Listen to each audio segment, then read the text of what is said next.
कधीच नाही चुकणार तुमचे फेवरेट टीव्ही शोज झी5 सोबत, तेही एकदम फ्री।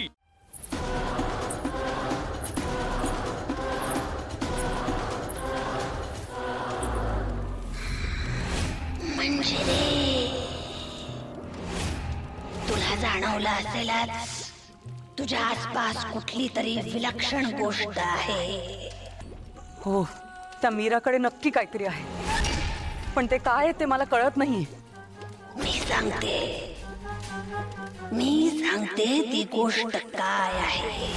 170 वर्षापूर्वी मी मिळवलेल्या निरिती नावाच्या प्राक्तन लिहिणाऱ्या आणि प्राक्तन बदलू शकणाऱ्या देवतेच्या दिव्य कवड्यांपैकी एक कवडी आहे। काय? फार महत्वाच्या आहेत त्या। या दिव्य कवड्या आपला विधी पूर्णत्वाला नेण्यास मदत करतात। या दिव्य कवड्या तुझ्या जवळ असल्या तर विधी पूर्ण होतील। मी त्या तिच्याकडून मिळवते। मिळवावीच लागेल, कारण ज्या व्यक्तीकडे या कवड्या असतील ती व्यक्ती तुला विधी पूर्ण करण्यापासून अडवू शकते, थांबवू शकते। त्यांची शक्ती अफाट आहे। काही हे झालं तरी या कवड्या लवकरात लवकर तुझ्या ताब्यात असायला हव्या, नाहीतर त्याचा उलट परिणाम भोगावा लागेल। ती कवडी माझ्या आसपास असली की मला काहीतरी होतं। अख्ख्या शरीराला कंप सुटतो।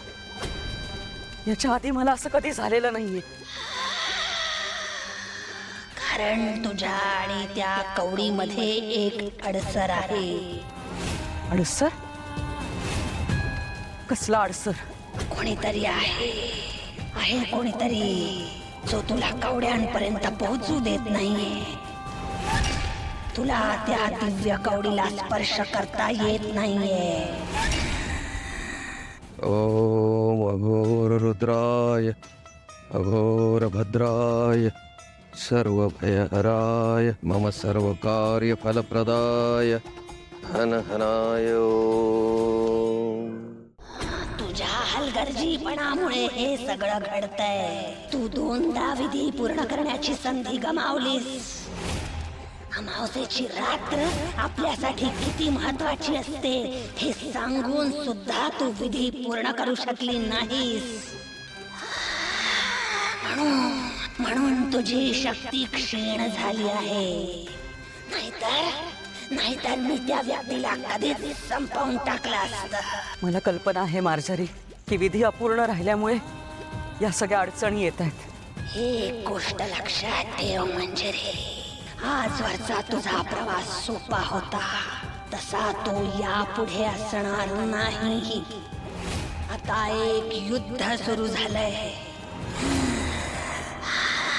आणि हे युद्ध कधीही सोपं नसतं। पण आता त्या व्यक्तीचा अंत होणं गरजेचं आहे। झी5 ॲप डाउनलोड करा आणि पहा सर्व एपिसोड्स एकदम फ्री।